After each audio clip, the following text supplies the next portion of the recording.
Hello दोस्तों, पर्यावरण एवं पारिस्थितिकी की इस क्रैश कोर्स सीरीज में मैं शिवानी आप सभी का हार्दिक स्वागत करती हूँ। आज हम सीरीज का लेक्चर नंबर 2 पढ़ेंगे। इस लेक्चर नंबर 2 में हम बहुत ही इंपॉर्टेंट टॉपिक कवर करेंगे जो कि है जलवायु परिवर्तन, ग्रीन हाउस गैसेस और प्रदूषण, यानी कि climate change, green house gases यानी कि ग्लोबल वार्मिंग के बारे में हम पढ़ेंगे और इसी के साथ पोल्यूशन और इसके टाइप्स के बारे में भी हम आज के लेक्चर में जितने भी इंपॉर्टेंट फैक्ट्स हैं वो सारे कवर करेंगे। इससे पहले इस सीरीज का पहला लेक्चर और आ चुका है, तो अगर आपने अभी तक लेक्चर नहीं देखा है तो प्लेलिस्ट से जाकर लेक्चर कंप्लीट कर लें। अगर आप इस वीडियो का पीडीएफ लेना चाहते हैं तो आप यूपी पीसीएस 1 के द्वारा चलाए जा रहे आरओ के टेस्ट सीरीज बैच को ज्वाइन कर सकते हैं।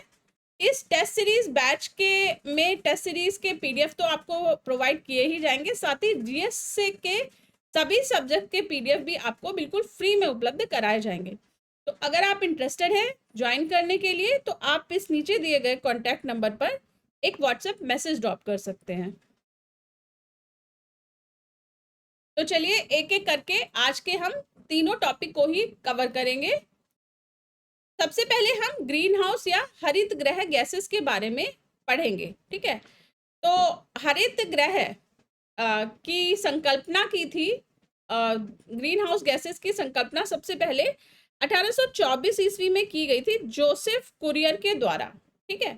जोसेफ कुरियर ने 1824 ईस्वी में ग्रीन हाउस गैसेस की सबसे पहले संकल्पना की थी। और ग्रीन हाउस गैसेस क्या होती हैं?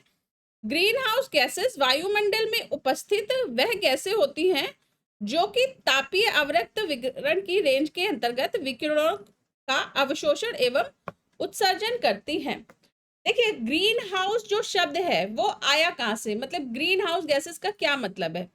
तो ग्रीन हाउस एक्चुअली जो ठंडे प्रदेश होते हैं जैसे ध्रुवीय प्रदेश हैं या जो शीतोष्ण कटिबंधीय देशों के प्रदेश हैं, जहां पर नॉर्मल वेदर कंडीशन में पेड़ पौधों को उगाना मुश्किल होता है, अगर बाहर उगाएंगे तो बहुत मुश्किल होता है उनका ग्रो करना।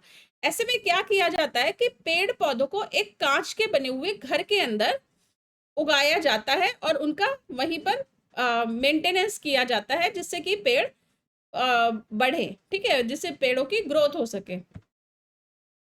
क्यों किया जाता है? क्योंकि बाहर का टेम्परेचर क्या होता है, बाहर का टेम्परेचर होता है ठंडा, तो ठंडे टेम्परेचर में पेड़ों की उतनी ग्रोथ नहीं हो पाती जितनी कि गर्म टेम्परेचर में हो पाती है। इसलिए कांच का घर बनाने से क्या होता है, कांच का घर बनाने से सनलाइट अंदर तो आती है लेकिन वो एक तरह से उस घर के अंदर, कांच के घर के अंदर ट्रैप हो जाती है, ठीक है।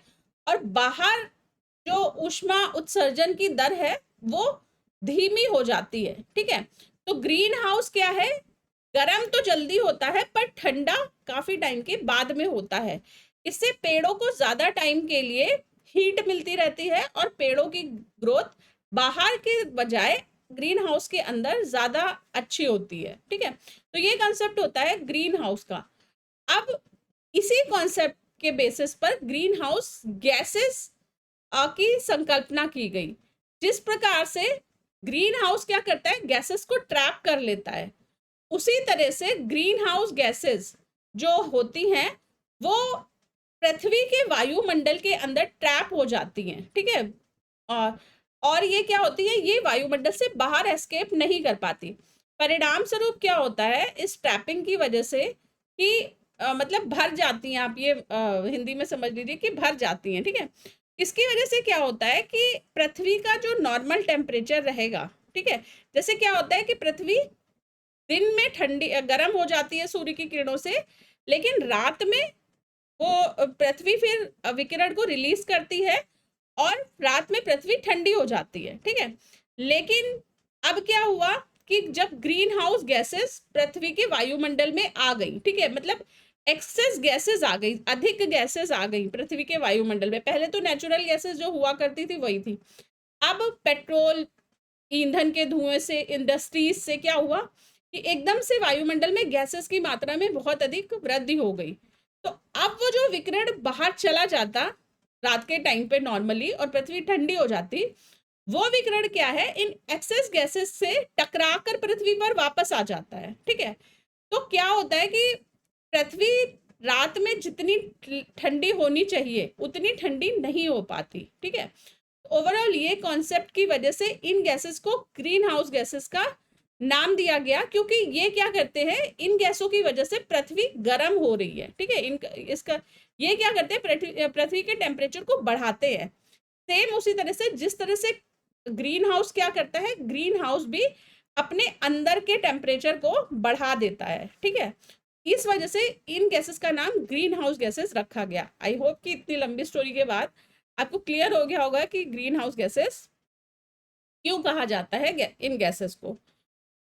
अब हम देख लेते हैं, क्वेश्चन पूछा जाता है कि ग्रीन हाउस गैसेस में कौन कौन सी गैसें आती हैं। तो ये याद रखने मतलब सारे के सारे आपको याद रखने हैं।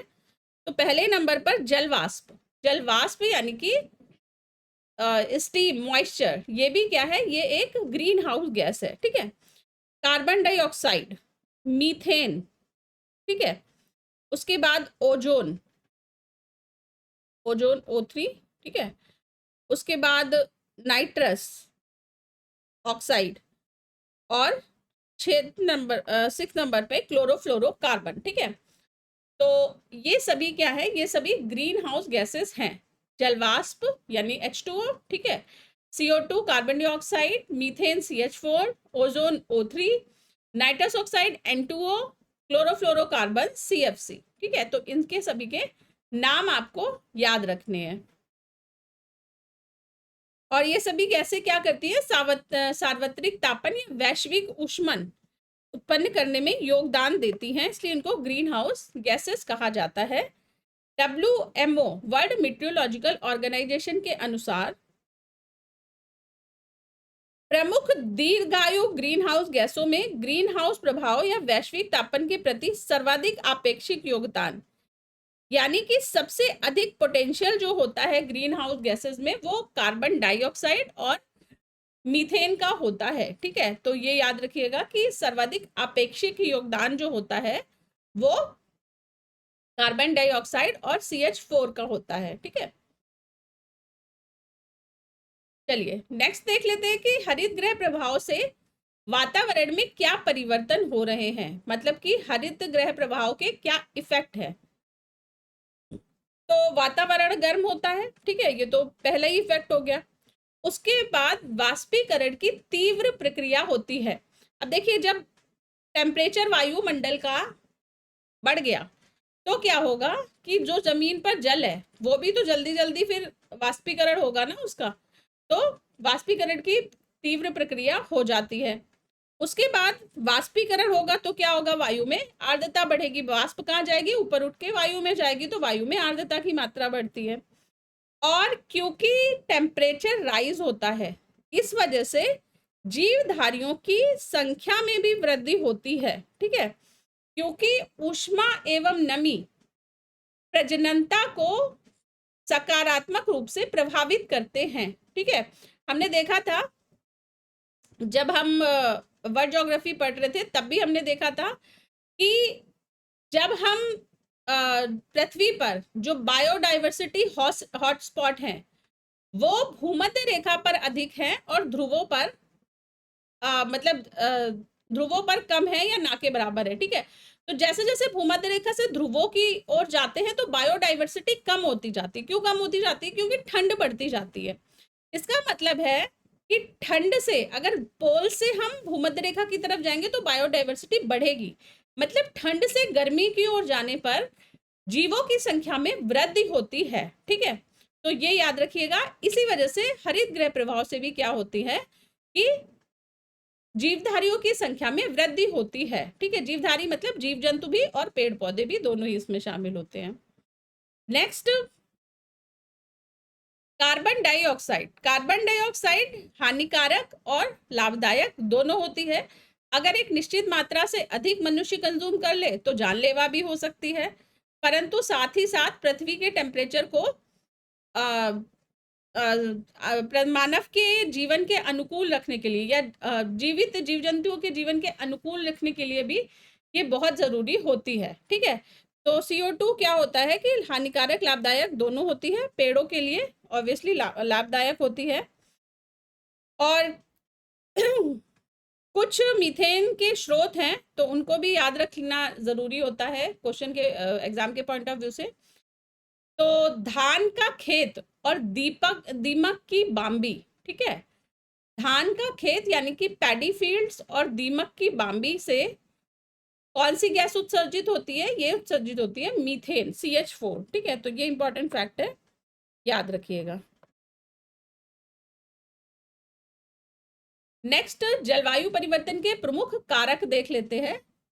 तो जलवायु परिवर्तन के कारकों में सबसे पहला है कार्बन उत्सर्जन में वृद्धि करने वाले कारक, ठीक है। तो जिसकी वजह से CO2, CH4 आदि जनरेट होंगे। तो कार्बन उत्सर्जन में वृद्धि किसकी वजह से होती है? जैसे जीवाश्म ईंधनों का अधिक प्रज्वलन होता है, ठीक है।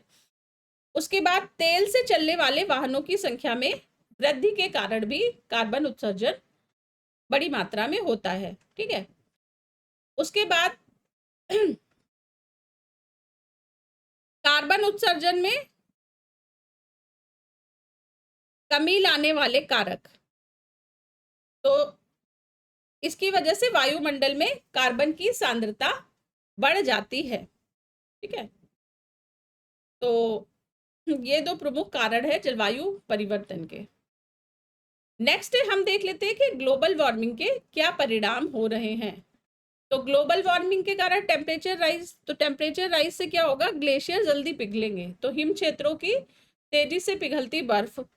उसके बाद जब बर्फ पिघलेगी ग्लेशियर की, तो वो कहाँ जाएगी? नदियों में जाएगी या समुद्रों में जाएगी, ठीक है। तो उसके परिणाम स्वरूप क्या होगा? समुद्रों के स्तर में वृद्धि होगी, ठीक है। तो सी लेवल में, तो सागर तट के समीपवर्ती क्षेत्रों का तेजी से डूबना, ठीक है। नेक्स्ट, मौसम में तेजी से परिवर्तन, क्लाइमेट चेंज, ठीक है।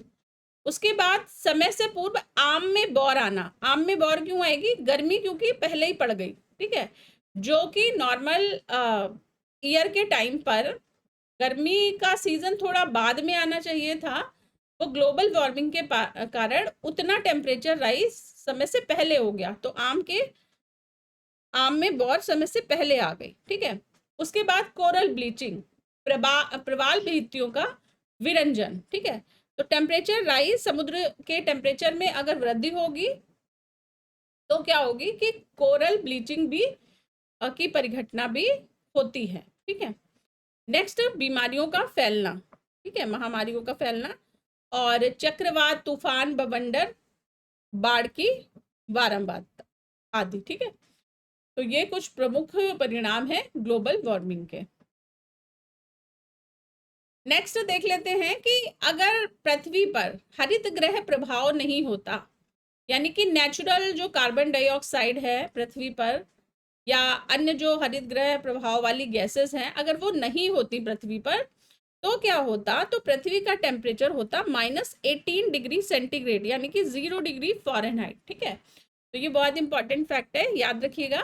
तो हरित ग्रह गैसेस भी जरूरी हैं पृथ्वी पर जीवन के लिए, पर एक निश्चित मात्रा में, ठीक है। अगर वो ज्यादा हो जाएंगी तो फिर क्या है, वो पृथ्वी के नॉर्मल क्लाइमेट को, नॉर्मल जो जीवन है उसको इम्पैक्ट करेंगी। नेक्स्ट है कि CO2 उत्सर्जन में किन देशों का कितना योगदान है। तो CO2 के उत्सर्जन में सबसे अधिक योगदान है चीन का, ठीक है। USA दूसरे स्थान पर और भारत तीसरे स्थान पर है। तो सबसे अधिक CO2 उत्सर्जन करता है चाइना, सेकंड नंबर पे USA अमेरिका, और थर्ड नंबर पे इंडिया, ठीक है। तो ये क्रम है, याद रखिएगा।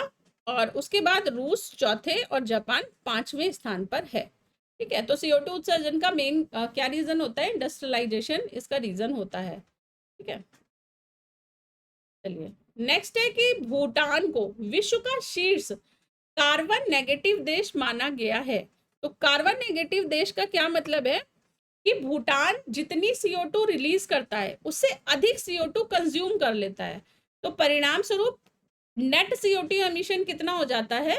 वो नेगेटिव हो जाता है, ठीक है। तो इतनी छोड़ नहीं रहा, मतलब इसका रीजन ये भी है कि इंडस्ट्रीज जो हैं वो इतनी डेवलप नहीं है भूटान में, ठीक है।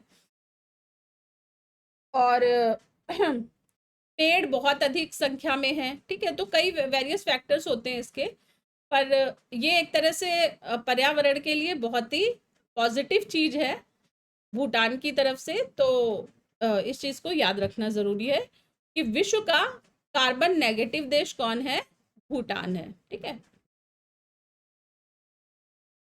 चलिए अब हम देख लेते हैं, टर्म आता है net zero emission, net zero उत्सर्जन, इसका क्या मतलब होता है।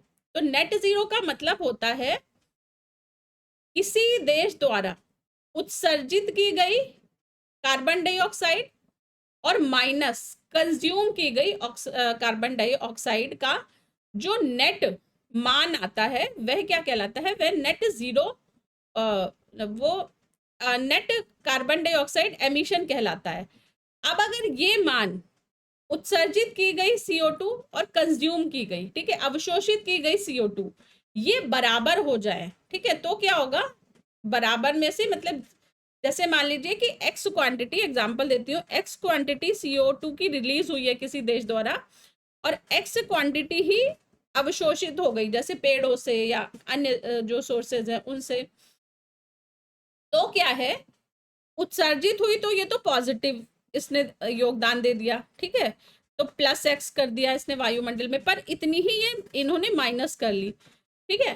तो ओवरऑल जो हो गई वो क्या हो गई, वो जीरो हो गई, ठीक है, ओवरऑल जीरो हो गई जब हम इनको ऐड करेंगे, तो इसको बोलेंगे नेट जीरो एमिशन, ठीक है। अगर x की वैल्यू ज्यादा है, अगर उत्सर्जन की वैल्यू ज्यादा है अवशोषण से, तो फिर क्या है, वो कार्बन पॉजिटिव कंट्री होगा, और अगर उत्सर्जन की वैल्यू कम है अवशोषण से, तो फिर वो क्या हो जाएगा, वो फिर कार्बन नेगेटिव कंट्री हो जाएगा, जैसे कि भूटान एक कार्बन नेगेटिव कंट्री है, ठीक है। तो देख लेते हैं कि नेट जीरो से क्या तात्पर्य होता है कि ग्रीन हाउस गैस की मात्रा व वातावरण से अवशोषित की गई गैस मात्रा के बीच संतुलन होना, ठीक है। नेक्स्ट है कि जो टारगेट रखा गया है वैश्विक ऊष्मा को कम करने के लिए, वह टारगेट रखा गया है कि 2050 तक 1.5 डिग्री सेंटीग्रेड वृद्धि तक सीमित करना, ठीक है। और पेरिस समझौते के तहत यह लक्ष्य रखा गया है। तो 1.5 डिग्री सेंटीग्रेड कब, ये प्री इंडस्ट्रियलाइजेशन लेवल से, ठीक है, तो ये याद रखिएगा। चलिए नेक्स्ट देख लेते हैं जलवायु परिवर्तन के खगोलीय सिद्धांत। तो जैसे कि अभी तो जो बात हो रही है कि जलवायु परिवर्तन हो रहा है, तो अभी तो क्लाइमेट चेंज का मेन रीजन माना जा रहा है कि मानव गतिविधियों में जो वृद्धि हुई है, ठीक है, जब इंडस्ट्रियलाइजेशन रिवोल्यूशन आया, औद्योगिक क्रांति आई, उसके बाद से मानव गतिविधियों में बिल्कुल क्रांतिकारी परिवर्तन हो गए हैं, इस वजह से जलवायु परिवर्तन हो रहा है। पर क्या प्री इंडस्ट्रियलाइजेशन युग में जलवायु परिवर्तन नहीं होता था, तो बिल्कुल होता था, लेकिन ये नेचुरल कॉजेस की वजह से होता था और इनका जो टाइम पीरियड था वो बहुत धीमे था, ठीक है। लेकिन मानव ने क्या कर दिया है, मानव ने इस परिवर्तन को बूस्ट कर दिया है, ठीक है, एकदम से त्वरित गति प्रदान कर दी है क्लाइमेट चेंज को। तो हम देख लेते हैं कि खगोलीय सिद्धांत कौन कौन से हैं जलवायु परिवर्तन के, कि नेचुरली जो जलवायु परिवर्तन होगा वो किस वजह से होगा। तो एक वैज्ञानिक थे मिलुटिन मिलानकोविच, इन्होंने जलवायु परिवर्तन से संबंधित सिद्धांत दिए थे और ये सिद्धांत पृथ्वी की लंबी अवधि की कक्षीय स्थिति से संबंधित हैं। इस सिद्धांत में आता है पृथ्वी की कक्षा की उत्केंद्रता, पृथ्वी का घूर्णन अक्ष की तिर्यकता एवं विषुव आयन, ठीक है। मिलानकोविच ने क्या परिकल्पना की थी कि पृथ्वी पर पहुंचने और सौर विकिरणों की मात्रा में परिवर्तन के लिए सूर्य के संदर्भ में पृथ्वी की स्थिति में बदलाव भी उत्तरदायी है, ठीक है। तो पृथ्वी की स्थिति में जैसे जैसे बदलाव होगा वैसे वैसे क्लाइमेट चेंज भी होगा, जलवायु परिवर्तन भी होगा। ठीक है, चलिए नेक्स्ट हम देख लेते हैं आई स्कोर। आई स्कोर क्या होता है? यह है हिम तत्व या आइस कोर किसी ग्लेशियर या बर्फ की चादर को छेद कर प्राप्त किया गया एक बेलनाकार नमूना होता है। ठीक है, तो यह बेलनाकार नमूना होता है, ये याद रखिएगा। ग्लेशियर के अंदर का कोर मतलब क्या होता है कि कोर किसी का केंद्रक होता है। ठीक है, अंदर की चीज जो, तो ग्लेशियर के अंदर के बेलनाकार नमूने को आइस कोर के नाम से जाना जाता है। और आई स्कोर क्या है? यह अतीत की मतलब पास्ट जो जलवायु थी और वातावरण की जांच करने के लिए सबसे प्रत्यक्ष और विस्तृत अभिलेख होता है। ठीक है, अगर हमें पास्ट की जलवायु का अध्ययन करना है तो उसके लिए आई स्कोर बहुत ही बेनिफिशियल रहता है। चलिए अब हम देख लेते हैं पृथ्वी सम्मेलन +5। पृथ्वी सम्मेलन कब हुआ था? पृथ्वी सम्मेलन हुआ था 1992 में। ठीक है, ये हमने लेक्चर 1 में पढ़ा था। पृथ्वी सम्मेलन +5 मतलब कि 1992 +5 ईयर्स तो 1997। ठीक है, तो 5 वर्षों के बाद वर्ष 1992 में क्या हुआ था? ब्राजील के रियो डू जेनेरियो शहर में पृथ्वी सम्मेलन हुआ था। और इसके 5 वर्षों के बाद यानी कि 1997 में 23 से 27 जून के मध्य न्यूयॉर्क में एक विशेष बैठक आयोजित की गई थी जिसको रियो +5 के नाम से जाना जाता है। और यह बैठक एजेंडा 21 को लागू करने की दिशा में उठाई गई थी। ठीक है, एजेंडा 21 क्या है? एजेंडा 21 21वीं सदी के सतत विकास लक्ष्यों से संबंधित है। तो एजेंडा 21 21वीं सदी में सतत विकास। और एजेंडा 21 क्या है? ये गैर बाध्यकारी स्वैच्छिक कार्य योजना है। ठीक है, ये याद रखिएगा। तो ये लीगली बाइंडिंग नहीं है एजेंडा 21। नेक्स्ट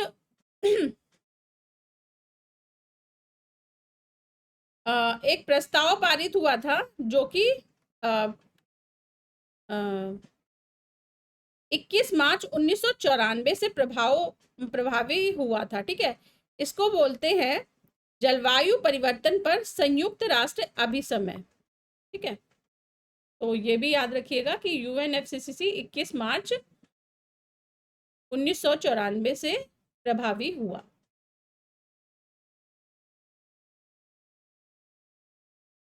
नेक्स्ट कुछ अन्य सम्मेलन देख लेते हैं। तो वर्ष 2010 का कॉनकुन मैक्सिको में 16वां संयुक्त राष्ट्र मतलब COP16 में ग्रीन क्लाइमेट फंड की स्थापना की गई थी। ठीक है, तो ग्रीन क्लाइमेट फंड की स्थापना क्यों की गई? तो देखिए जलवायु परिवर्तन क्या है? जलवायु परिवर्तन को रोकने के लिए भी तकनीकों की आवश्यकता होती है और तकनीकों की आवश्यकता के लिए पैसा चाहिए, फंड चाहिए। तो इसी ग्रीन जो क्लाइमेट चेंज रिलेटेड एक्टिविटीज हैं इनको वित्त पोषण के लिए ग्रीन क्लाइमेट फंड की स्थापना की गई थी।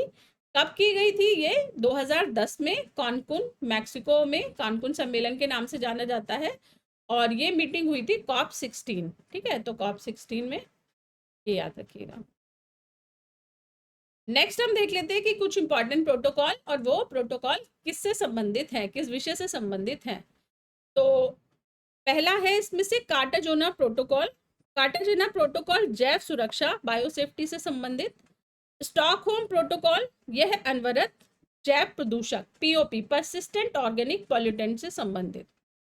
नेक्स्ट मॉन्ट्रियल प्रोटोकॉल ओजोन परत ओजोन लेयर से संबंधित। क्योटो प्रोटोकॉल वैश्विक तापन, ठीक है, ग्लोबल वार्मिंग से संबंधित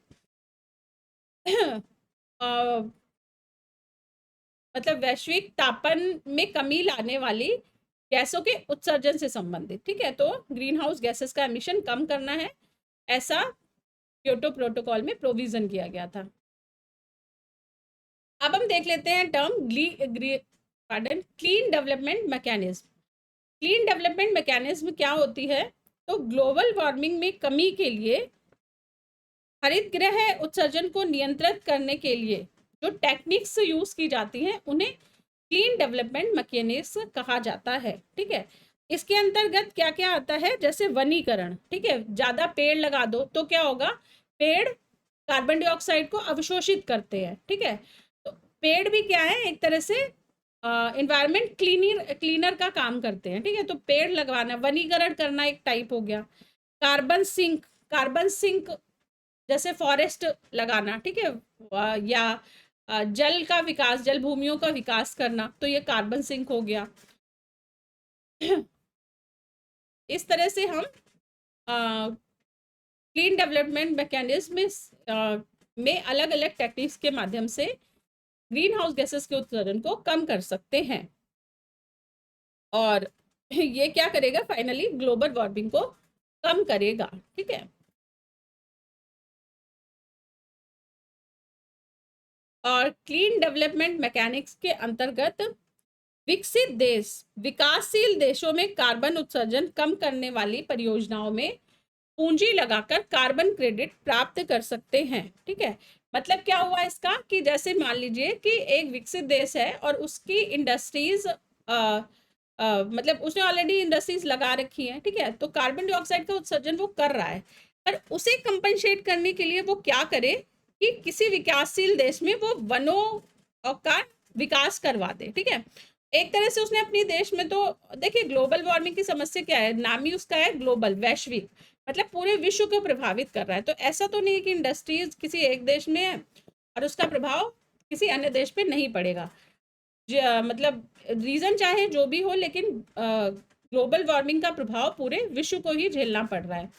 इसलिए क्या है कि पूरी पृथ्वी पर बैलेंसिंग के लिए ये कार्बन क्रेडिट की संकल्पना की गई।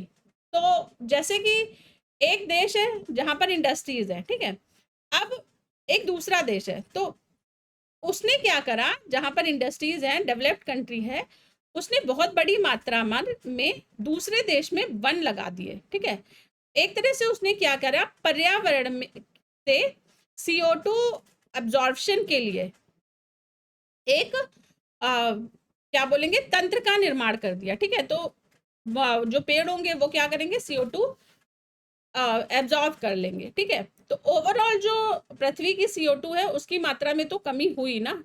तो यही कॉन्सेप्ट आता है कार्बन क्रेडिट के अंतर्गत। तो जब विकसित देश विकासशील देश में वनीकरण करेगा या कोई अन्य मैकेनिक्स लगाएगा जिससे कि CO2 ओवरऑल CO2 एब्जॉर्प्शन में बढ़ोतरी होती हो, तो उसे कुछ कार्बन क्रेडिट गेन होंगे। ठीक है, तो ये कॉन्सेप्ट आता है कार्बन क्रेडिट के अंतर्गत। नेक्स्ट, गहरी कार्बन वेधशाला। क्या है गहरी कार्बन वेधशाला? तो यह 1000 से अधिक वैज्ञानिकों का एक वैश्विक समूह है और यह पृथ्वी पर कार्बन की मात्रा, गतिविधि, रूप, उद्गम को समझने की दिशा में एक 10 वर्षीय अभियान पर कार्यरत है। ठीक है, तो 10 इयर्स प्रोग्राम है और इसमें 1000 से अधिक वैज्ञानिक सम्मिलित हैं। और इस अभियान के अंतर्गत माइक्रोबियल पारिस्थितिकी तंत्र के क्षेत्रीय अवलोकन का कार्य संचालित किया जाता है। ठीक है, चलिए अब हम देख लेते हैं राष्ट्रीय जलवायु परिवर्तन कार्य योजना, national action plan on climate change. ठीक है, क्या है ये है भारत सरकार के द्वारा जलवायु परिवर्तन से निपटने के लिए बनाई गई कार्य योजना। तो भारत ने क्या क्या कदम उठाए हैं ये हम देखते हैं। तो इस प्रोग्राम को 2008 में शुरू किया गया भारत सरकार के द्वारा। ठीक है, और कार्य योजना को प्रधानमंत्री की जलवायु परिवर्तन परिषद के मार्गदर्शन में तैयार और प्रकाशित किया गया है। अब इसमें इंपॉर्टेंट क्या है एग्जाम के पॉइंट ऑफ व्यू से, कि इस NAPCC में 8 मिशन हैं। ठीक है, इन 8 मिशन के नाम आपको लर्न करने हैं कि कौन कौन से मिशन NAPCC के अंतर्गत आते हैं। इसमें से पहला है राष्ट्रीय सौर मिशन। ठीक है, दूसरा है उन्नत ऊर्जा दक्षता के लिए राष्ट्रीय मिशन। तीसरा है राष्ट्रीय सतत आवास मिशन। चौथा है राष्ट्रीय जल मिशन। पांचवा है हिमालय पारिस्थितिकी तंत्र को बनाए रखने के लिए राष्ट्रीय मिशन। छठवां है हरित भारत मिशन। सातवां है राष्ट्रीय सतत कृषि मिशन। आठवां है जलवायु परिवर्तन के लिए रणनीतिक ज्ञान पर राष्ट्रीय मिशन। ठीक है, आठों मिशन के नाम बहुत इंपॉर्टेंट है, ये याद कर लीजिएगा। नेक्स्ट हम देख लेते हैं कुछ इंपॉर्टेंट फैक्ट सम्मेलन के बारे में। तो प्रथम विश्व जलवायु सम्मेलन यह हुआ था 1979 में। प्रथम पृथ्वी शिखर सम्मेलन एजेंडा 21 निकला था 1992 में हुआ था ये। पृथ्वी शिखर सम्मेलन +5 ये 1997 में। और कार्बन ट्रेडिंग कार्बन व्यापार, ठीक है, ये मॉन्ट्रियल प्रोटोकॉल में। तो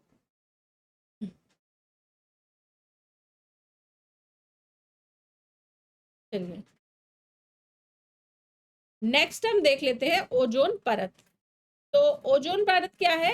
पृथ्वी के वायुमंडल में ओजोन की एक लेयर है। ठीक है, इस लेयर का काम क्या होता है? इस लेयर का काम होता है पृथ्वी को सूर्य की परावैंगनी किरणों से बचाना। अल्ट्रावायलेट रेस से सूर्य की अल्ट्रावायलेट रेज को ये क्या करती है, ओजोन की लेयर रिफ्लेक्ट करके वापस भेज देती है। ठीक है, और उसे पृथ्वी तक नहीं आने देती। इस वजह से बहुत सारे जो बीमारियां हैं अल्ट्रावायलेट रेस की वजह से होने वाली, उससे पृथ्वी पर जो जीव जंतु हैं वो बच जाते हैं। ठीक है, तो और ये जो ओजोन की लेयर है ये जनरेट भी होती है पराबैंगनी विकिरण की उपस्थिति में। ठीक है, अल्ट्रावायलेट रेड की उपस्थिति में ओजोन लेयर बनती है और परिणाम स्वरूप वो पृथ्वी के वायुमंडल में चारों ओर लेयर का निर्माण कर लेती है। ठीक है, तो सूर्य के प्रकाश से परावैंगनी विकिरण अभिक्रिया से पैदा होती है और जिस मंडल में ओजोन लेयर है, पृथ्वी के ऊपर कई मंडल हैं, क्षोभ मंडल, समताप मंडल, ठीक है, इस तरह से कई मंडल हैं। इसमें से ओजोन लेयर समताप मंडल में पाई जाती है। ठीक है, और यह क्रिया 2 चरणों में संपन्न होती है ओजोन बनने की। पहला चरण होता है कि सूर्य के प्रकाश में उपस्थित उच्च ऊर्जा युक्त किरणें O2 पर प्रहार करके उसे 2 परमाणुओं में तोड़ती है। तो पहला फर्स्ट जो रिएक्शन होगी ओजोन बनने की वो क्या होगी कि O2 ये टूट जाएगा O+O में। ठीक है, उसके बाद O2 दोबारा से O से रिएक्ट करके क्या बना लेगा, O3 यानी कि ओजोन का निर्माण कर लेगा। ठीक है, इस तरह से 2 चरणों में ये ओजोन निर्माण की प्रक्रिया संपन्न होती है और ये संपन्न होती है अल्ट्रावायलेट रेस की उपस्थिति में। ठीक है, और ये प्रक्रिया तब तक चलती रहेगी जब तक कि वायुमंडल में अल्ट्रावायलेट रेस उपस्थित है। ठीक है, चलिए अब हम देख लेते हैं एक टर्म आता है ग्रीन मफलर। ग्रीन मफलर क्या होता है? तो देखिए जैसे मफलर का काम क्या होता है, ठंड में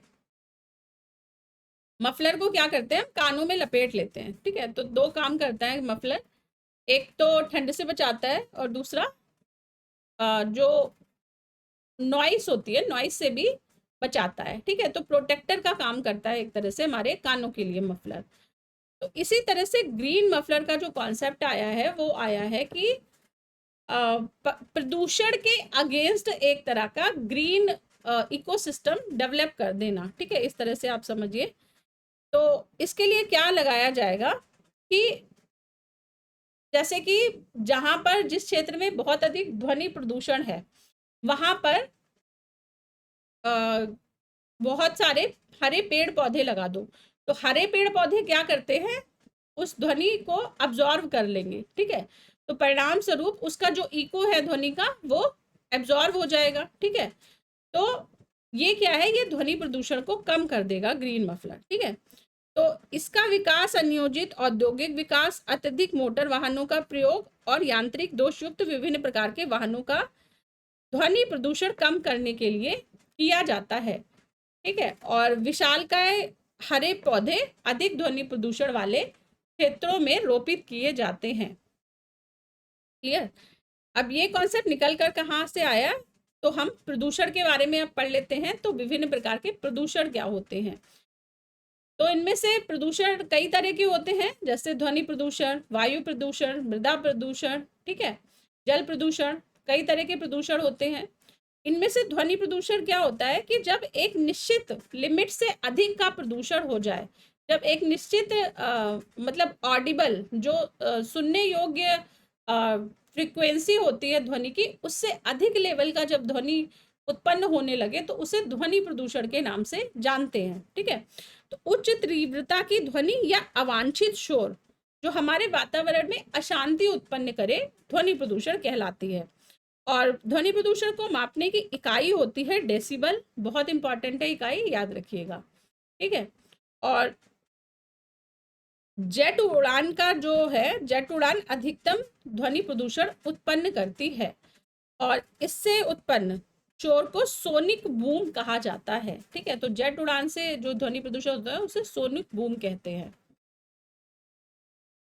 नेक्स्ट है मृदा प्रदूषण यानी कि सॉइल पॉल्यूशन। सॉइल पॉल्यूशन किसकी वजह से होता है, तो ये एक तो फर्टिलाइजर का जो अत्यधिक उपयोग हो रहा है, उर्वरकों का अत्यधिक उपयोग मृदा प्रदूषण का एक बहुत बड़ा कारण है, ठीक है।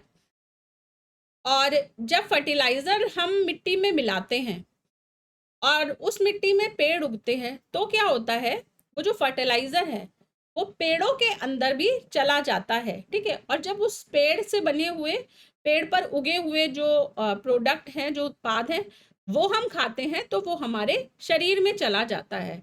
और इस तरह से क्या है कि ये हमारी खाद्य श्रृंखला में सम्मिलित हो जाता है, ठीक है। तो यह मानव या पशुओं की आहार श्रृंखला में भी पहुंचता है।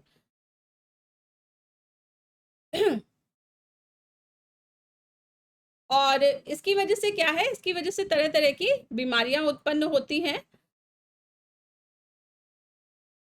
और नाइट्रेट पेयजल को भी प्रदूषित करता है, ठीक है। तो जो यूरिया होती है, जैसे यूरिया आपने देखा होगा कि NOP यूरिया होती है, ठीक है, नाइट्रोजन फॉस्फेट यूरिया। तो इसमें क्या होता है कि जो नाइट्रेज होता है वो ग्राउंड वाटर तक भी पहुंच जाता है और इसे भी प्रदूषित कर देता है। चलिए नेक्स्ट हम देख लेते हैं फसल चक्र। तो अब मृदा प्रदूषण से निपटना है तो इसे कैसे करेंगे, मतलब फर्टिलाइजर का जो यूज कम करना है उसे कैसे करेंगे। तो इसके लिए उपाय एक आता है फसल चक्र का। फसल चक्र क्या होता है कि देखिए फर्टिलाइजर क्यों मिलाया जाता है जमीन में, क्योंकि उसकी उपजाऊपन बढ़ाया जा सके, ठीक है। जब किसान खेत में कोई फसल लगाता है तो हर तरह की फसल को एक विशेष रिक्वायरमेंट होती है न्यूट्रिएंट्स की, ठीक है। जैसे कि मान लीजिए कि जो दाल के पेड़ हैं, दाल के पेड़ को नाइट्रोजन की अत्यधिक मात्रा में आवश्यकता होती है। तो किसान ऐसा ना करे कि बार बार एक ही पेड़ अपनी जमीन पर लगाता रहे। इसकी बजाय क्या करे कि जैसे एक पेड़, एक फसल लगाई तो एक फसल क्या करता है कि भूमि में एक तरह के न्यूट्रिएंट्स की या एक या दो तरह के न्यूट्रिएंट्स की कमी कर देगा। अब नेक्स्ट जो फसल उगाई जाए वो फसल कट गई, ठीक है। अब एक पर्टिकुलर न्यूट्रिएंट्स की कमी हो गई जमीन में, तो नेक्स्ट जो फसल लगाए वो ऐसी फसल लगाए जो कि पहले वाले न्यूट्रिएंट्स की कमी को भरपाई कर दे, ठीक है। ऐसा ना हो कि एक न्यूट्रिएंट्स कंटिन्यूअसली कम होता जाए और फिर किसान उसकी बढ़ोतरी के लिए क्या करे, फर्टिलाइजर मिलाता रहे जमीन में, ठीक है। तो इसकी बजाय अगर फसल ही बदल दी तो फिर एक्स्ट्रा फर्टिलाइजर की जरूरत नहीं पड़ेगी। तो इससे जो प्रक्रिया है, फसलों को बदलने की प्रक्रिया, इसे कहा जाता है फसल चक्र, ठीक है। तो फसल चक्र क्या होता है, किसी निश्चित क्षेत्र पर एक निश्चित अवधि तक फसलों के इस प्रकार हेर फेर कर बोना जिससे भूमि की उर्वरक शक्ति को बनाए रखकर अधिक उत्पादन किया जा सके, ठीक है। इसे फसल चक्र कहा जाता है। फसल चक्र के लाभ क्या होते हैं कि एक तो खेत की उर्वरा शक्ति में वृद्धि होती है, ठीक है। दूसरा है कि पोषक तत्वों और नमी का संतुलन रहता है। फिर है कि दलहनी फसलों में मृदा की भौतिक दशा में सुधार हो जाता है, खरपतवार, कीटों तथा रोगों पर नियंत्रण होता है, फसलों की अधिक पैदावार होती है, फसल उत्पादों की गुणवत्ता में वृद्धि होती है और उपलब्ध संसाधनों का क्षमतापूर्ण उपयोग होता है। ठीक है, तो फसल चक्र के ये लाभ है। इसलिए क्या करते हैं कि फसलों को रोटेशन बेसिस पर बोना चाहिए, एक ही फसल को कंटिन्यूअसली नहीं बोना चाहिए। चलिए नेक्स्ट हम देख लेते हैं पोल्यूशन का टाइप, रेडियोधर्मी प्रदूषण। तो रेडियोधर्मी प्रदूषण क्या होता है?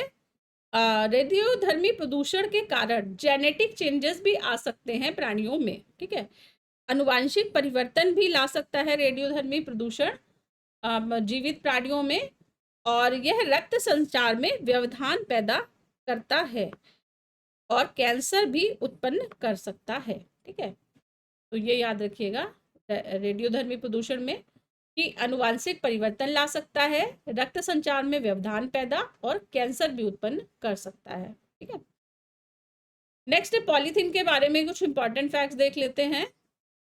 पॉलीथीन, प्लास्टिक पोल्यूशन बहुत बड़ा कारण है प्रदूषण का आज के टाइम पर। तो पॉलीथीन जो होता है वह मूलतः कार्बन और हाइड्रोजन के अणुओं से मिलकर बना होता है और यह एथिलीन C2H4 का बहुलक होता है। ठीक है, तो it's a type of polymer of ethylene. Polythene में एथिलीन के अणु आपस में इस प्रकार जुड़े होते हैं कि उनका जैविक रूप से अपक्षय नहीं हो पाता। ठीक है, इसलिए क्या होता है कि प्लास्टिक की थैलियां स्वतः नष्ट नहीं होती हैं और पर्यावरण प्रदूषण का कारण बनती हैं। तो कई सालों तक भी जो पॉलीथीन है वो डिग्रेड नहीं होता। ठीक है, वो जैसा फेंकेंगे मिट्टी में या जमीन पे, वो वैसा का वैसा ही कई वर्षों के बाद तक बना रहता है। चलिए नेक्स्ट फैक्ट देख लेते हैं कुछ अन्य प्रदूषण से रिलेटेड। तो एक फैक्ट है कि स्वचालित वाहनों में एक एंटी नॉकिंग एजेंट के रूप में लेड का प्रयोग किया जाता है। ठीक है, और लेड के कारण केंद्रीय तंत्रिका तंत्र, मस्तिष्क, पाचन तंत्र आदि प्रभावित होते हैं। ठीक है, तो इसीलिए जैसे आप देखते होंगे कि लेड वाला पेट्रोल या लेड वाला डीजल होता है, तो बिना लेड वाला डीजल पर्यावरण के लिए ज़्यादा उपयुक्त तो होता है। ठीक है, तो शीशा रहित पेट्रोल का उपयोग करना चाहिए हमको पर्यावरण प्रदूषण से निपटने के लिए। ठीक है, तो ये बहुत ही हानिकारक होता है।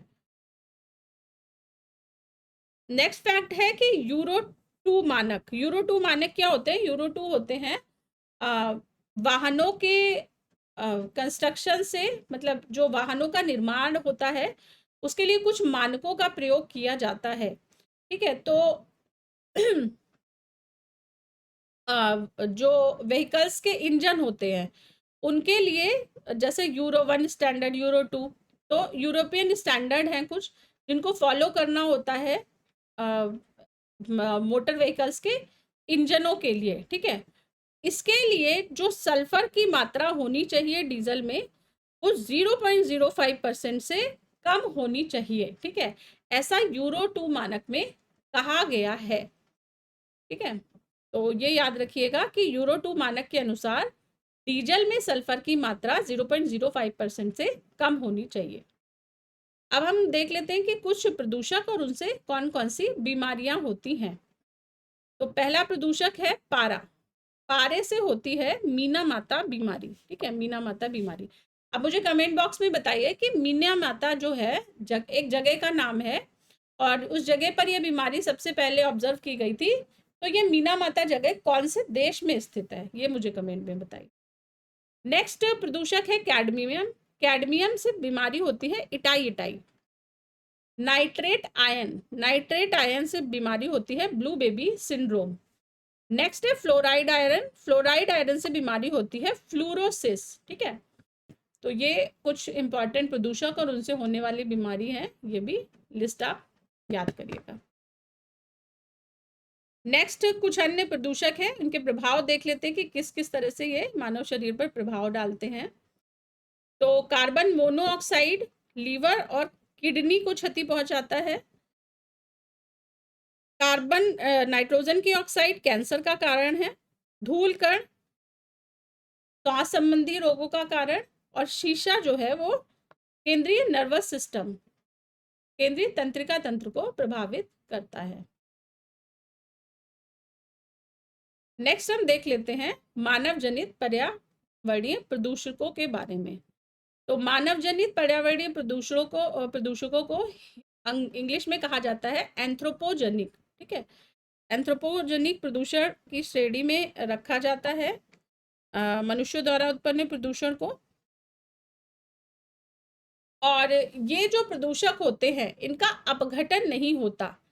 देखिए, जैसे मान लीजिए वेस्ट मटेरियल है कोई भी प्रकृति में, अगर वो नेचुरल है तो वो तो एक टाइम के बाद में डिग्रेड हो जाएगा। ठीक है, जो सूक्ष्म जीवी हैं वो उसको सड़ा देंगे और उसे वापस से मिट्टी में मिला देंगे। जैसे कि मान लीजिए पेड़ों से पत्तियां गिरती हैं, पेड़ों से फूल गिरते हैं, तो वो क्या करते हैं, वो जमीन पे गिर जाते हैं और उसके बाद उसको कीड़े मकोड़े खा लेते हैं, या जो सूक्ष्म जीव होते हैं वो उसका तोड़ के बहुत ही छोटे छोटे टुकड़ों में करके उसे मिट्टी में मिला देंगे और वो वापस से क्या है, वो उसके जो न्यूट्रिएंट्स हैं वो मिट्टी में मिल गए और फिर वो एक साइकिल चलती रहती है। ठीक है, लेकिन जैसे कि मान लीजिए पॉलीथीन फेंका, तो अब पॉलीथीन क्या है, पॉलीथीन तो डिग्रेड होएगा नहीं, उसे सूक्ष्म जीवी विघटित नहीं कर पाएंगे। तो ये क्या है, ये बहुत लंबे समय तक पर्यावरण में उपस्थित रहेगा। इस तरह का जो प्रदूषण होता है ये कहलाता है मानव जनित प्रदूषण। क्योंकि पॉलीथीन किसने बनाई है, मनुष्य ने बनाई ना, तो मानव के कारण पॉलीथीन आई है पर्यावरण में। ठीक है, तो ये एंथ्रोपोजेनिक प्रदूषण की श्रेणी में होते हैं, ये याद रखिएगा। ठीक है, तो इन प्रदूषकों का अपघटन या तो नहीं होगा या फिर बहुत धीरे धीरे होता है। चलिए नेक्स्ट देख लेते हैं वायु प्रदूषण के बारे में इंपॉर्टेंट फैक्ट्स। तो वायु प्रदूषण मेनली किसकी वजह से होता है, मेनली होता है ये डीजल, पेट्रोल, कोयले आदि के दहन के कारण। ठीक है, तो कोयला, पेट्रोल और डीजल आदि के दहन से, और मुख्यतः इसमें कार्बन और नाइट्रोजन के ऑक्साइड्स बनते हैं जो कि वायु में जाकर मिल जाते हैं और वायु प्रदूषण का कारण बनते हैं। ठीक है चलिए, और ये क्या है, जो नेचुरल कंडीशन होती हैं वायु की उनमें परिवर्तन कर देते हैं। तो यह वायुमंडल में उपस्थित गैसों के निश्चित अनुपात में अवांछनीय परिवर्तन हो जाता है। तो नेचुरल जो रेशियो हुआ करता था वायुमंडल में गैसों का, अब वायु प्रदूषण की वजह से इसमें अनवांटेड कुछ गैसें और पहुंच गई और इसने जो नेचुरल उसका रेशियो था वायु का वो गड़बड़ कर दिया। ठीक है, तो अवांछनीय परिवर्तन कर दिया और इसके साइड इफेक्ट्स क्या होते हैं, फिर इसमें कई तरह की बीमारियों का सामना करना पड़ता है। नेक्स्ट एक यौगिक होता है पैरोक्सी एसिटाइल नाइट्रेट।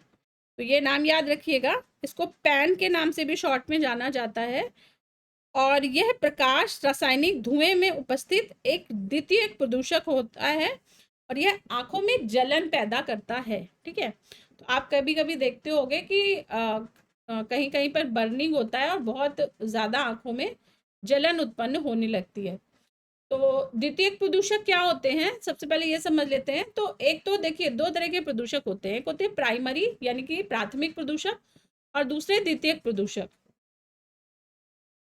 तो प्राथमिक प्रदूषक तो क्या होंगे कि जो सीधे किसी मतलब नेचुरल चीज के कन्वर्जन के परिणाम स्वरूप बनेंगे। जैसे कि अगर लकड़ी को जलाया तो कार्बन डाइऑक्साइड बन गया, ठीक है, सल्फर डाइऑक्साइड बन गया, तो ये सीधा सीधा क्या है, लकड़ी के जलने से बन गया CO2 NO2, तो इसको बोलेंगे प्राइमरी प्रदूषक, प्राइमरी पॉल्यूटेंट्स। ठीक है, प्राथमिक प्रदूषक। अब इन प्राइमरी प्रदूषक से अगर कुछ नए तरह के प्रदूषक बन जाएं आपस में, मतलब प्राइमरी प्रदूषक क्रिया करके कुछ नए तरह के प्रदूषकों का निर्माण कर दे, तो फिर उसे कहा जाता है सेकेंडरी पॉल्यूटेंट या द्वितीयक प्रदूषक। ठीक है, जो कि प्राथमिक प्रदूषकों से ज्यादा हानिकारक होते हैं। ठीक है, तो ये याद रखिएगा। तो ऐसे वायु प्रदूषक जो प्राथमिक वायु प्रदूषकों के क्रिया के फलस्वरूप उत्पन्न हो द्वितीयक प्रदूषक कहलाते हैं, जैसे कि ओजोन हो गया, पेरोक्सी एसिटिल नाइट्रेट पैन हो गया। ठीक है, तो ये याद रखिए। नेक्स्ट हम फ्लाई ऐश देख लेते हैं। देखिए फ्लाई ऐश क्या होता है, शुद्ध हिंदी में समझ लीजिए राख। ठीक है, तो जब भी कुछ जलेगा, लकड़ी जलेगी या इंडस्ट्रीज में कुछ बर्निंग होगी, तो क्या है कि धुएं के साथ में छोटे छोटे कण भी उड़कर जाते हैं वायुमंडल में। ठीक है, तो इसे क्या बोलते हैं, इसे फ्लाई ऐश बोलते हैं, मतलब उड़ती हुई राख। ठीक है, तो ये किससे उत्पन्न होती है, ये कोयले के दहन से उत्पन्न प्रदूषक होता है, और इसमें सूक्ष्म कण उपस्थित होते हैं जो धुएं के साथ हवा में तैरते हैं। ठीक है, और ताप विद्युत ग्रह जो कि कोयला आधारित होते हैं,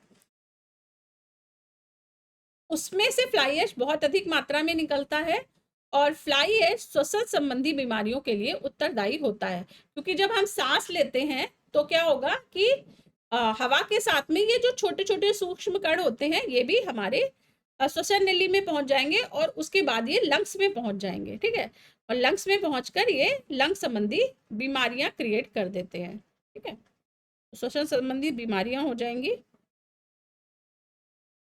और इसके साथ ही दूसरा जो इफेक्ट होता है इनका, कि पौधों की पत्तियों पर जमा हो जाते हैं और प्रकाश संश्लेषण की क्रिया को भी बाधित करते हैं, क्योंकि वो कवर कर लिया ना उन्होंने ऊपर से पत्तियों को, तो फिर उसको एरिया कम मिलेगा पत्तियों को प्रकाश संश्लेषण की क्रिया के लिए। और वायु से मिलने से इनको कैसे रोका जाएगा, वायु में मिलने से,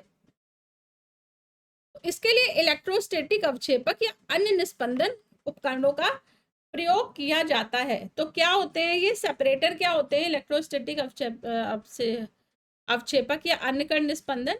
तो देखिए जैसे कि धुआं निकल रहा है, ठीक है, तो मान लीजिए चिमनी है, चिमनी से धुआं ऊपर की ओर आएगा। ठीक है, ऐसे ये मान लीजिए यहाँ से एक चिमनी से धुआं बाहर आना है। ठीक है, इस तरह से बाहर आना है। ठीक है, तो यहाँ से ये फ्यूम को बाहर आना है। अब मान लीजिए यहाँ से पानी का स्प्रे, ये साइड की दीवारों से पानी का स्प्रे लगा दिया, जब धुआं मतलब निकलने से पहले ही, धुआं यहाँ से निकलना था लेकिन इससे पहले ही चिमनी के अंदर ही पानी का स्प्रे जैसा मार दिया, तो उससे क्या है कि धुआं गीला हो गया, और गीले, जब धुआं गीला हुआ तो उसमें जो कण थे वो गीले हो गए, और वो कण क्या है, वो गीले होके वो चिमनी में नीचे की साइड में ही बैठ जाते हैं, और जो वायुमंडल में है वो सिर्फ गैसें रिलीज होती हैं, उनके साथ छोटे छोटे कण रिलीज नहीं हो पाते। ठीक है, तो इस तरह से, जैसे ये तो एक टेक्निक हो गई, और कई तरह की टेक्निक्स आती हैं जिनसे में क्या करा जाता है कि धुएं को इस तरह से पहले ही ट्रीटमेंट कर दिया जाता है कि राख के कण ऊपर ना निकले, राख के कण नीचे ही बैठ जाएं, और सिर्फ गैसेस जो है वो वायुमंडल में रिलीज हो। ठीक है, तो इसके लिए अन्य कण निस्पंदन उपकरणों का प्रयोग किया जाता है। नेक्स्ट कुछ इंपॉर्टेंट फैक्ट है वो देख लेते हैं। इसमें से है कि अगर वायु प्रदूषण होता है तो उस क्षेत्र के लाइकॉन और मास की संख्या में वृद्धि होने लगती है। तो लाइकेन और मॉस क्या होते हैं, ये वायु प्रदूषण के सूचक होते हैं। ठीक है, वायु प्रदूषण के जैविक सूचक होते हैं। नेक्स्ट है कि सिगरेट के धुएं में कार्बन मोनोऑक्साइड, सिगरेट के धुएं में कौन कौन सी गैसेस होती हैं, ये क्वेश्चन आता है। तो सिगरेट के धुएं में carbon monoxide, hydrogen cyanide, nitrogen oxide आदि गैसें पाई जाती हैं, और इसी के साथ में फॉर्मेल्डिहाइड, एक्रोलीन और बेंजीन जैसे रसायन भी पाए जाते हैं। ठीक है, तो ये सभी नाम याद रखिएगा कि सिगरेट में क्या क्या होता है। नेक्स्ट, अम्ल वर्षा, एसिड रेन क्या होती है। तो जब वर्षा के जल में अम्ल मिक्स हो जाते हैं उसे क्या बोलेंगे, उसे अम्ल वर्षा बोलेंगे। ठीक है, और अम्ल वर्षा, तो अम्ल क्या होता है, कोई अम्ल का जो पीएच मान होता है वो 7 से कम होता है। ठीक है, तो पीएच वैल्यू इसका जो होता है अम्ल वर्षा का, वो 5 से लेकर 6 तक होता है। और वर्षा का जल शुद्ध नहीं होता क्योंकि उसमें कार्बन डाइऑक्साइड और पार्डन, कार्बन डाइऑक्साइड वर्षा के जल में घुल जाते हैं और कार्बोनिक अम्ल H2CO3 का निर्माण कर देते हैं। ठीक है, तो ये याद रखिएगा कि वायु प्रदूषण के कारण क्या होता है, अम्ल वर्षा भी होती है। ठीक है, और अम्ल वर्षा में कौन से यौगिक का निर्माण होता है, H2CO3 का निर्माण होता है।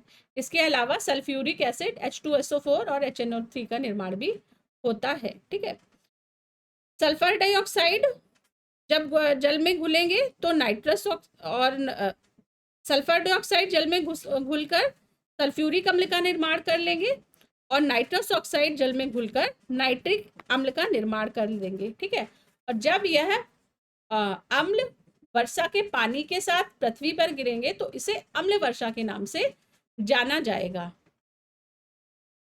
ठीक है, तो ये अम्ल वर्षा के बारे में इंपॉर्टेंट फैक्ट थे, ये भी याद रखिएगा। चलिए नेक्स्ट हम देख लेते हैं आर्सेनिक प्रदूषक के बारे में कुछ इंपॉर्टेंट फैक्ट।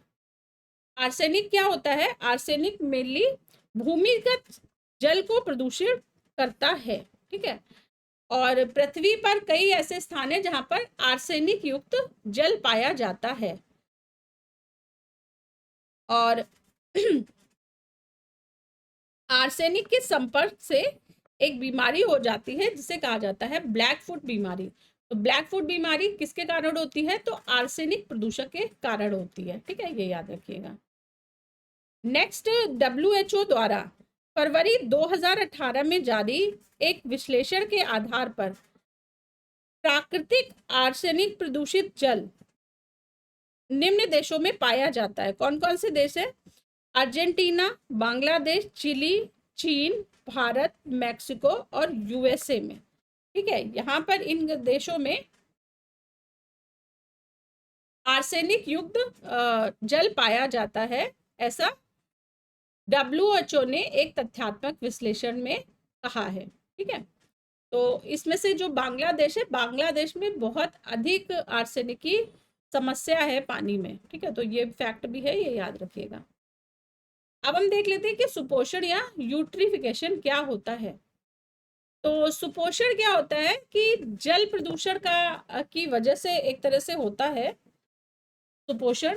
तो सुपोषण का मतलब है कि जब पानी में आवश्यकता से अधिक न्यूट्रिएंट्स घुल जाएं और परिणाम स्वरूप पानी का जो इकोसिस्टम है, जो जल पारिस्थितिकी सिस्टम बना हुआ है, वो कोलैप्स हो जाए उस अति न्यूट्रिफिकेशन की वजह से। ठीक है, ज्यादा मात्रा में न्यूट्रिशन पहुंच गए तो क्या हो गया, ज्यादा मात्रा में न्यूट्रिशन पहुंच गए तो ज्यादा मात्रा में पेड़ बनने लगे, ज्यादा मात्रा में पेड़ बनेंगे तो ज्यादा मात्रा में जीव की संख्या उत्पन्न हो जाएगी। धीरे धीरे जीव इतनी संख्या में होते जाएंगे कि उनको जो ऑक्सीजन की जरूरत है पानी के अंदर, वो क्या होगी, बायोलॉजिकल ऑक्सीजन डिमांड बढ़ जाएगी। ठीक है, तो पानी के BOD में वृद्धि हो जाएगी और इसकी वजह से क्या है, धीरे धीरे जो BOD में बढ़ोतरी के कारण जो जीव जंतु हैं उनको सफिशिएंट मात्रा में ऑक्सीजन नहीं मिलेगी और परिणाम स्वरूप जो जलीय पारिस्थितिकी तंत्र के जीव जंतु हैं वो मरने लगेंगे, जैसे मछलियां बड़ी संख्या में मर जाएंगी। तो इस तरह की जो कॉन्सिक्वेंसेस होते हैं सुपोषण के वो होते हैं। और सुपोषण का जो सूचक होता है वो क्या होता है, तो काई, जिसको आप हिंदी में बोलते हैं काही। ठीक है, तो एल्गी ब्लूम, शैवाल ब्लूम होता है उस पानी के ऊपर। तो जैसे आप देखते होंगे कोई झील के ऊपर बहुत हरी हरी सी एक लेयर जम जाती है काही की, तो वो क्या होता है, वो सुपोषण मतलब प्रदूषित झील है एक तरह से वो। ठीक है, तो इसकी वजह से क्या होता है कि वेस्ट मटेरियल का बहुत अधिक मात्रा में प्रवाह हो जाता है उस लेक में। ठीक है तो अगर डेफिनेशन की बात करें कि जल में जब जैविक और अजैविक दोनों प्रकार के पोषक तत्वों की वृद्धि हो जाती है तो इस घटना को सुपोषण या यूट्रिफिकेशन कहते हैं और इसकी वजह से शैवालों का विकास तेजी से होने लगता है। तो इसे क्या बोलते हैं, इसे शैवाल ब्लूम या एल्गी ब्लूम के नाम से जानते हैं। ठीक है, और इसमें ऑक्सीजन की कमी हो जाती है और ऑक्सीजन के अभाव में जलीय जीव जंतु मरने लगते हैं। ठीक है, तो ये याद रखिएगा। नेक्स्ट है बायोलॉजिकल ऑक्सीजन डिमांड के बारे में हम देख लेते हैं। तो बायोलॉजिकल ऑक्सीजन डिमांड क्या होती है? जलीय पारिस्थितिकी तंत्र में प्रदूषण मापने की इकाई होती है और बीओडी का अधिक होना जल के संक्रमित होने को दर्शाता है। ठीक है, तो जल में प्रदूषण है मतलब वहां क्या बीओडी ज्यादा हो जाएगा। ठीक है, और बीओडी की सर्वाधिक मात्रा गंगा नदी में जो बायोलॉजिकल ऑक्सीजन डिमांड है वो सबसे अधिक कानपुर से प्रयागराज के मध्य पाई जाती है। ठीक है, ये एक फैक्ट है, ये याद रखिएगा। क्यों है? क्योंकि कानपुर से प्रयागराज के मध्य गंगा नदी बहुत ही अधिक प्रदूषित हो जाती है और इसका कारण है उद्योगों के जो वेस्ट है वो डायरेक्ट गंगा नदी में गिरना। ठीक है, उसका पहले से उपचार नहीं किया जाता और यूं के यूं वेस्ट जो क्या बोलते हैं उद्योगों का कचरा है वो डंप कर दिया जाता है गंगा नदी में। ठीक है, तो कानपुर से प्रयागराज के मध्य पॉल्यूशन अधिक हो जाता है, इस वजह से बीओडी भी अधिक हो जाती है। नेक्स्ट एक टर्म आता है नॉक-नी संलक्षण। क्या होता है ये नॉक-नी संलक्षण? तो नॉक-नी संरक्षण अगर पानी में फ्लोराइड का अधिकता है, ठीक है, तो फ्लोराइड प्रदूषण है अगर, तो क्या होता है मसूड़ों और दांतों में एक तरह की बीमारी हो जाती है।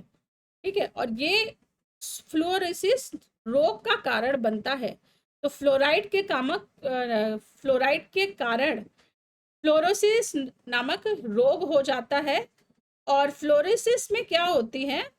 हड्डियों के जोड़ों में कमजोरी हो जाती है। ठीक है, स्पेशली मेरू रज्जु में, और पैर मुड़ जाते हैं। ठीक है, तो जिसे नॉक नी संलक्षण कहते हैं। नी का मतलब घुटना। ठीक है, तो पैर इसमें से मुड़ जाते हैं, तो ये याद रखिएगा। चलिए, तो फ्लोराइड क्या होता है? फ्लोराइड अगर कम मात्रा में होगा तो ये दांतों और मसूड़ों को संरक्षण देता है। ठीक है, फ्लोराइड की कम मात्रा उपयोगी होती है, लेकिन अगर फ्लोराइड ज्यादा मात्रा में हो जाए तो फिर ये हड्डियों को नेगेटिव रूप से इम्पैक्ट करता है और इसकी वजह से फ्लोरोसिस नामक रोग हो जाता है। ठीक है, चलिए नेक्स्ट कुछ महत्वपूर्ण तत्व है। तो इसमें से तत्व है कि विश्व जल दिवस मनाया जाता है 22 मार्च को, और वर्ष 1992 में रियो डी जेनेरियो में यूएनसीईडी की बैठक में स्वच्छ जल हेतु अंतरराष्ट्रीय दिवस मनाने का निर्णय लिया गया था। ठीक है, तो डेट याद रखिएगा 22 मार्च को वर्ल्ड वाटर डे। ठीक है, विश्व जल दिवस 22 मार्च को।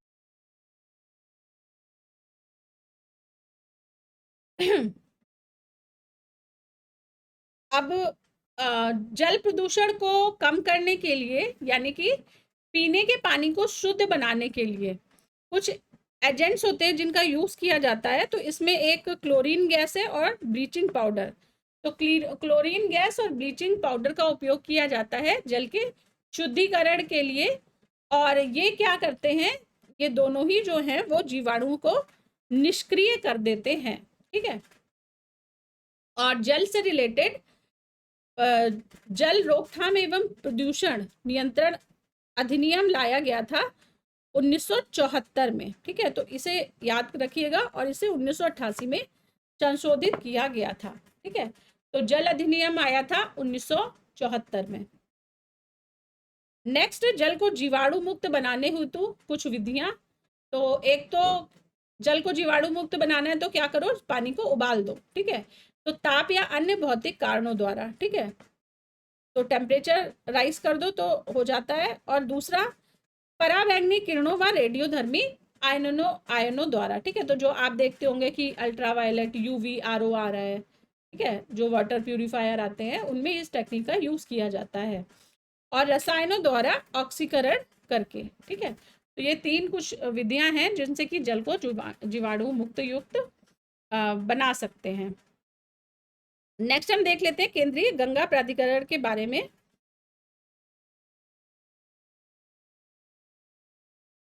तो केंद्रीय गंगा प्राधिकरण का गठन किया था 1985 ईस्वी में तत्कालीन प्रधानमंत्री राजीव गांधी जी ने, और सितंबर 1995 में इसका नाम बदलकर राष्ट्रीय नदी संरक्षण प्राधिकरण कर दिया गया।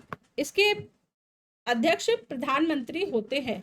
तो केंद्रीय गंगा प्राधिकरण के अध्यक्ष कौन होते हैं? प्रधानमंत्री होते हैं। ये क्वेश्चन भी एग्जाम में पूछा गया है। नेक्स्ट, राष्ट्रीय गंगा नदी बेसिन प्राधिकरण। तो इसका गठन किया गया था, एनजीआरबीएस को शॉर्ट में बोला जाता है। 2009 को पर्यावरण संरक्षण अधिनियम 1986 के अंतर्गत इसका गठन किया गया था। ठीक है, तो ये याद रखिएगा। नेक्स्ट कुछ इंपॉर्टेंट फैक्ट्स है, देख लेते हैं। तो यमुना एक्शन प्लान, ये औपचारिक रूप से 1993 में प्रारंभ किया गया। ठीक है, यमुना एक्शन प्लान। और गंगा एक्शन प्लान शुरू किया गया 1985 में पर्यावरण एवं वन मंत्रालय द्वारा। और इसका उद्देश्य क्या था? तो of course Ganga action plan का मतलब गंगा को स्वच्छ करना, प्रदूषण मुक्त करना। ठीक है, तो गंगा के जल को स्वच्छ करना इसका उद्देश्य था। और द्वितीय चरण की शुरुआत 1993 में हुई थी। और द्वितीय चरण में गंगा की प्रमुख सहायक नदियों को भी गंगा एक्शन प्लान में सम्मिलित कर लिया गया था। ठीक है, जिनमें से कौन कौन सी नदी इंपॉर्टेंट है? यमुना, गोमती, दामोदर को भी इस प्लान में सम्मिलित कर लिया गया था। ठीक है, चलिए अब हम कुछ इंपॉर्टेंट पर्यावरणीय संस्थान और संगठन देख लेते हैं जो कि वर्ल्ड लेवल पर और नेशनल लेवल पर कार्यरत है। तो पहला संगठन है नीरी। नीरी संगठन का नाम है राष्ट्रीय पर्यावरण अभियांत्रिकी शोध संस्थान। ठीक है, national environmental engineering research institute. इसका ये संस्थान स्थित है नागपुर शहर में। ठीक है, और इसकी स्थापना की गई थी 1958 में। और नीरी भारत सरकार के विज्ञान एवं प्रौद्योगिकी मंत्रालय के अंतर्गत काम करता है। तो ये ध्यान रखिएगा कि ये ministry of environment, forest, climate change, MOEFCC के अंतर्गत काम नहीं करता। ये किसके अंतर्गत करता है? साइंस एंड टेक मिनिस्ट्री के अंतर्गत काम करता है। ठीक है, नेक्स्ट संस्था है WMO। ये वैश्विक संस्था है। वर्ल्ड मेट्रोलॉजिकल ऑर्गेनाइजेशन, विश्व मौसम विज्ञान संगठन। यह UN की एक एजेंसी है, यूनाइटेड नेशंस की, और इसका मुख्यालय है जेनेवा, स्विट्जरलैंड में। ठीक है, तो WMO का हेडक्वार्टर जेनेवा, स्विट्जरलैंड में। नेक्स्ट संस्था आती है UNEP, United Nations Environment Programme. ठीक है, तो United Nations Environment Programme Hindi में कहते हैं संयुक्त राष्ट्र पर्यावरण कार्यक्रम। इसकी स्थापना हुई 1972 ईस्वी में और इसका मुख्यालय स्थित है नैरोबी, केन्या में। ठीक है, तो 1972 UNEP, नैरोबी, केन्या हेडक्वार्टर। चलिए कुछ अन्य पर्यावरणीय संस्थान और संगठन देख लेते हैं। तो इसमें से इम्पॉर्टेंट है एक कजरी। कजरी केंद्रीय शुष्क क्षेत्र अनुसंधान संस्थान, ये राजस्थान के जोधपुर में स्थित है। ठीक है, तो लोकेशन इंपॉर्टेंट है कि कहाँ पर इसका सेंटर है, ये याद रखना जरूरी है। नेक्स्ट है Indian institute of ecology and environment. यह स्थित है नई दिल्ली में और इसकी स्थापना हुई थी 5 जून 1980 को विश्व पर्यावरण दिवस के मौके पर। तो विश्व पर्यावरण दिवस कब मनाया जाता है? 5 जून को मनाया जाता है। ठीक है, वर्ल्ड एनवायरनमेंट डे, ये भी याद रखिएगा। नेक्स्ट, पर्यावरण सूचना प्रणाली। पर्यावरण सूचना प्रणाली को शॉर्ट में एनविस कहा जाता है। ठीक है, और इसका केंद्र मुंबई में है। ठीक है, तो ये याद रखिएगा। केंद्र कहाँ पर है इसका? IIPS, international institute of population sciences, Mumbai में। नेक्स्ट, अंतरराष्ट्रीय समुद्री संगठन, इंटरनेशनल मैरीटाइम ऑर्गेनाइजेशन। इसका निर्माण किया गया था, इसका गठन किया गया था 1948 में जेनेवा में अंतरराष्ट्रीय सम्मेलन में हुए समझौते के परिणाम स्वरूप। ठीक है, लेकिन 1982 में संगठन का नाम बदलकर अंतरराष्ट्रीय समुद्री संगठन कर दिया गया और इसका मुख्यालय है लंदन में। ठीक है, ब्रिटेन लंदन में इसका मुख्यालय है आईएमओ का। नेक्स्ट कुछ फैक्ट्स हैं, तो इसमें है कि भारत का प्रथम national centre for marine biodiversity यह स्थित है गुजरात के जामनगर में। ठीक है, तो जामनगर गुजरात में national centre for marine biodiversity स्थित है। और इसका उद्देश्य क्या है सेंटर का, तो समुद्र तटीय क्षेत्र में स्थित जैव विविधता की सुरक्षा करना इसका उद्देश्य है।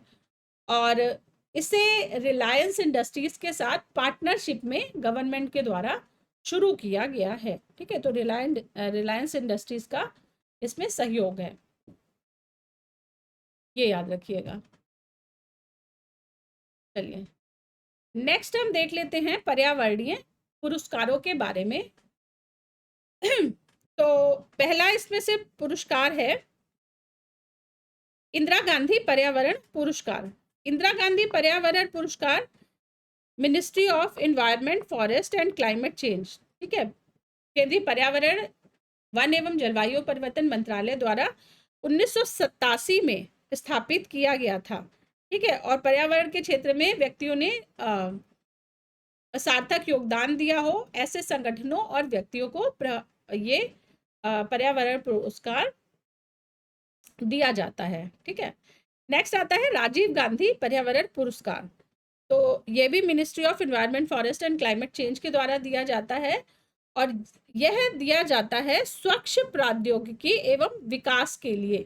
ठीक है, अगर किसी ने पर्यावरण के संरक्षण के लिए कुछ क्लीन टेक्नोलॉजी डेवलप की है तो उसके लिए राजीव गांधी पर्यावरण पुरस्कार दिया जाएगा। नेक्स्ट नॉर्मन बोरलॉग पुरस्कार। नॉर्मन बोरलॉग कौन थे? ये हरित क्रांति के पिता थे। ठीक है, इनके नाम से कृषि क्षेत्र में यह पुरस्कार दिया जाता है। नॉर्मन बोरलॉग पुरस्कार किसके फील्ड में? कृषि के क्षेत्र में। नेक्स्ट है टॉयलर पुरस्कार। टॉयलर पुरस्कार दिया जाता है पर्यावरण सुरक्षा एवं पारिस्थितिकी क्षेत्र में योगदान हेतु। ठीक है, नेक्स्ट वैश्विक 500, ग्लोबल 500 के नाम से भी जानते हैं इसे। यह पुरस्कार भी पर्यावरण संरक्षण की दिशा में उत्कृष्ट कार्यों के लिए प्रदान किया जाता है और यह पुरस्कार यूएनईपी, यूनाइटेड नेशंस के द्वारा, यूनाइटेड नेशंस एनवायरनमेंट प्रोग्राम के द्वारा 1987 में प्रारंभ किया गया था। एक तरह से ये ग्लोबल अवार्ड है। ठीक है, तो विश्व में इसे चिन्हित किए जाते हैं लोग उनके अभूतपूर्व कार्यों के लिए जो कि उन्होंने पर्यावरण संरक्षण के लिए किए हों। ठीक है, तो इसके लिए दिया जाता है वैश्विक 500 यानी कि ग्लोबल 500 अवार्ड। नेक्स्ट महत्वपूर्ण दिवस देख लेते हैं हम।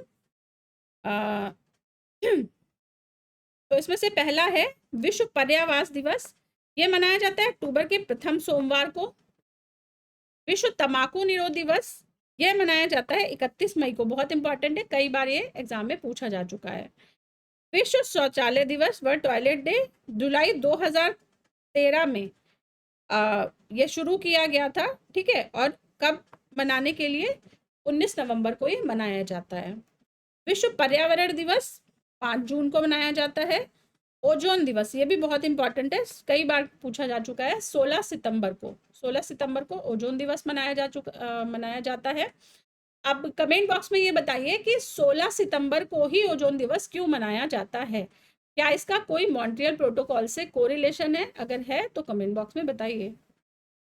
नेक्स्ट है राष्ट्रीय डॉल्फिन दिवस। ये 5 अक्टूबर को मनाया जाता है। ठीक है, तो नेशनल डॉल्फिन डे ये मनाया जाता है 5 अक्टूबर को।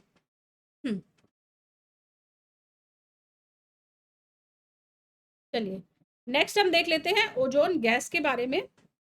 तो ओजोन ऑक्सीजन के 3 परमाणु से मिलकर बनी होती है, हमने देख लिया क्या फॉर्मूला होता है इसका, O3 होता है। ठीक है, और निचले वायुमंडल में, मतलब अगर ओजोन समताप मंडल में है तो वो क्या करेगी? वो अल्ट्रावायलेट रेस से पृथ्वी की रक्षा करेगी।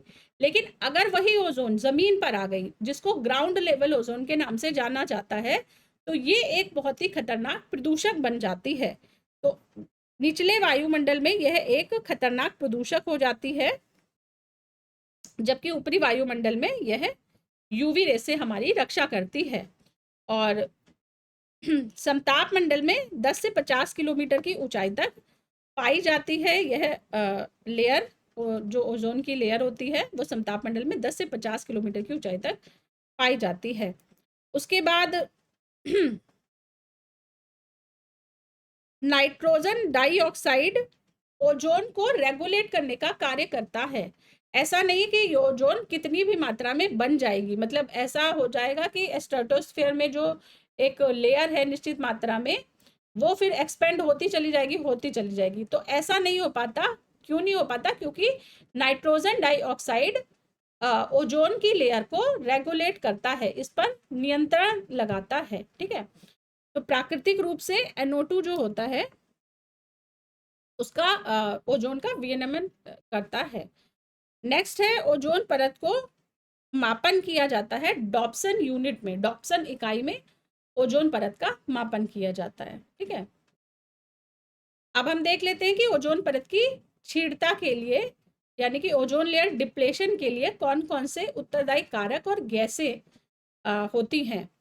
तो इनमें से पहली है CFC12, जो कि रेफ्रिजरेटर के में प्रशीतकों के रूप में प्रयुक्त होती है।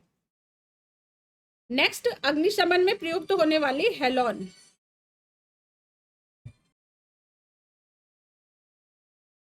हेलोन 1211, ठीक है, ये अग्निशमन में प्रयुक्त होता है। नेक्स्ट, नाइट्रस ऑक्साइड, यह भी ओजोन परत की क्षीणता के लिए उत्तरदायी है। ट्राइक्लोरोएथिलीन और हेलोजन्स आदि। ठीक है, तो ये इंपॉर्टेंट कंपाउंड्स हैं जो कि ओजोन लेयर डिप्लेशन के लिए उत्तरदायी है। इनकी लिस्ट बनाकर आप इसको याद कर लीजिएगा। नेक्स्ट, एक इंपॉर्टेंट फैक्ट है कि टोरंटो विश्वविद्यालय के वैज्ञानिक GW कैंट मूर के नेतृत्व में वर्ष 2005 में तिब्बत पठार के ऊपर ओजोन हैलो का पता लगाया था। ठीक है, अनुसंधानकर्ताओं ने तिब्बत पठार के ऊपर ओजोन हैलो का पता लगाया था। और इसमें नेतृत्वकर्ता कौन थे इस अभियान में? तो टोरंटो विश्वविद्यालय के वैज्ञानिक GW कैंट मूर। ठीक है, GW कैंट मूर, नाम याद रखिए।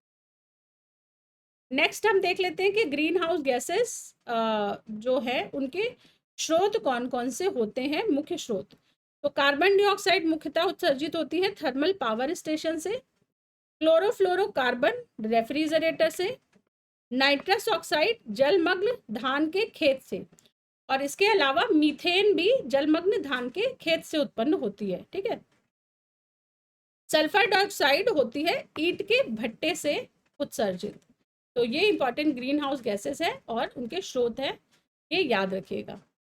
चलिए, कल के लेक्चर में हम पढ़ेंगे वन वायोम संसाधन, और बहुत ही इंपॉर्टेंट दूसरा टॉपिक है जो कि है शॉर्ट क्वेश्चन वाला, राष्ट्रीय उद्यान, जैव मंडल रिजर्व, संरक्षण अधिनियम और अन्य से रिलेटेड। ठीक है, तो आज की क्लास को मैं यहीं ख़त्म करती हूँ। कल के लेक्चर में हम कंटिन्यू करेंगे नेक्स्ट टॉपिक से।